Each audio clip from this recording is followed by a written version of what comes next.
ज्यादा विलंब न करते हुए भारतीय जनता पार्टी के कद्दावर नेता पूर्व सांसद चौधरी कुलदीप बिश्नोई जी से निवेदन करूंगा। चौधरी कुलदीप बिश्नोई जिंदाबाद, चौधरी कुलदीप बिश्नोई जिंदाबाद। भारत माता की। अजीत अभय बिश्नोई जी, मंचासीन सभी सम्मानित नेतागण, बुजुर्गों, माताओं, बहनों, नौजवान साथियों, प्यारे बच्चों, मैं आज यहाँ पर कोई बहुत लंबा चौड़ा भाषण देने आपके पास नहीं आया। मैं तो आप सबसे मिलने, आपका आशीर्वाद देने और हाथ जोड़कर भाजपा के लिए अपील करने आया हूँ। साथियों, बहुत बढ़िया ढंग से एक एक बात को भव्य ने आपको समझाने का प्रयास किया। मैं उन बातों को दोहराना नहीं चाहता। मैं तो बस 2 मिनट में अपनी बात समाप्त करके आपको बताना चाहता हूं कि साथियों, जब आपने चौधरी भजनलाल जी पर या उनके परिवार पे भरोसा किया, उन्होंने इस भरोसे को हमेशा कायम रखा। बगल के उपचुनाव केंद्र में आपके यहीं आके मैंने भाषण दिया था और मैंने एक वादा किया था आपसे। मैंने कहा था कि अगर आपके इलाके को मालिकाना हक में दिलवा पाया तो दोबारा वोट मांगने आऊंगा, नहीं मैं वोट मांगने नहीं आऊंगा। और वो वादा हमने पूरा करके आज आपके बीच में ले रहा है।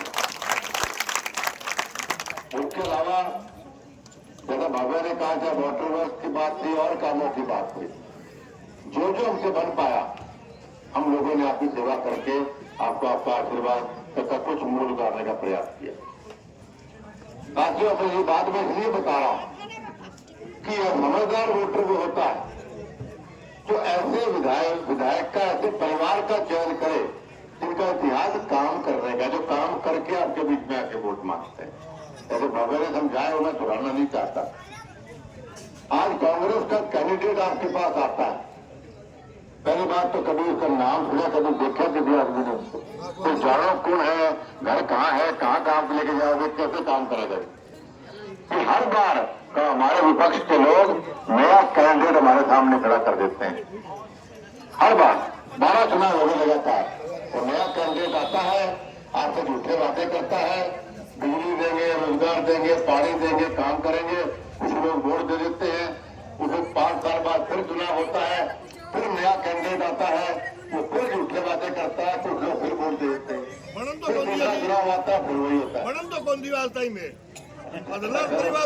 साथियों कह रहा हूँ जो साथी देते हैं, तो साथियों मैं बात आपको इसलिए बता रहा हूँ कि वो लोग आपका भला नहीं चाहते, वो सिर्फ आपका हमारे पारिवारिक रिश्ते में दरार पैदा करना चाहते हैं।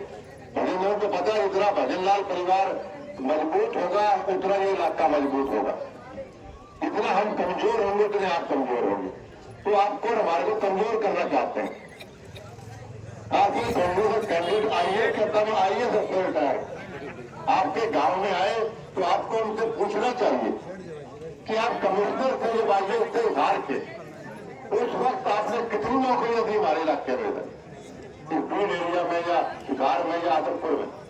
आप जब कमिश्नर थे उधार के, आपने कितना पैसा लगवाया, कितनी गलियां खाड़, तब आपने मालिकाना पूरी दिलवाया हमारे को, क्यों नहीं वाटर वर्क बनाया आपने। कमिश्नर बहुत बड़ी पोस्ट होती है, किसी भी जिले का मुखिया होता है, उन्हें तभी आपसे काम नहीं किया, रिटायर हो के काम करे और दोबारा इसमें आना नहीं। तो जिस आदमी को पहले से ही आपको पता कि आदमी वोट लेके चलता बनेगा, तो उस आदमी को कैसे कोई वोट दे सकता है। आपको वोट की ताकत को समझो। आपके वोट से आपके बच्चों का, आपके परिवार का भविष्य जुड़ा हुआ है। तो जो सोच समझ के अपने वोट का इस्तेमाल करिए। कोई नाराजगी है, हम मिल बैठ के परिवार के लोग हैं, हम लोग मिल बैठ के बात कर सकते हैं, लेकिन वोट आपका भविष्य बनाता है। परिवार वोट उस आदमी को दो जो आदमी इलाके का विकास कर सकता है, उसने विकास किया या काम किए, समझदार वोटर वो होता है। और इस बार भगवान नौजवान जो विधायक ने आपके जो वादे किए, वादे पूरे करके आपके बीच में आया, तो आपका भी धर्म बनता है कुछ नौजवान को पहले से फालतू आशीर्वाद दो, ताकि इससे फालतू काम करने अगली बार आपके पास वोट मांगने आपके बीच में आए। तो यही बात आपको करने आजा देना हो रहा है। आप सब हमारे परिवार के लोग, उम्मीद अपेक्षा प्रार्थना करूंगा कि आने वाली 5 तारीख को आप लोग अपने बच्चों के भविष्य के लिए, इलाके के भविष्य के लिए आप कमल के आय का बटन दबाएंगे। जो मशीन के ऊपर जो 3 नंबर की बटन है, कमल का निशान है, उसको दबा के आप हमें कामयाब करेंगे। आपका बहुत बहुत धन्यवाद। नमस्कार। 28 तारीख के हम लोग मोदी